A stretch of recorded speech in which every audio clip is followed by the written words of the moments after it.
In this video, we're going to be looking at how we can read a coordinate. The first thing to know is that a coordinate is written as two numbers. The first being an x value, which is a point's position on the horizontal axis. The second is the y value, which is a point's vertical position on the y-axis. These two numbers are separated by a comma and written in round brackets. As we can see, the point that I've marked on this coordinate grid is -1 on the x-axis and 6 on the y-axis.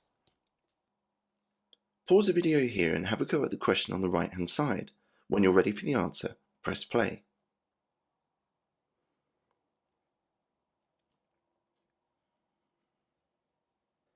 For this question, we can see that I have to go along the x-axis to 8 and down 2.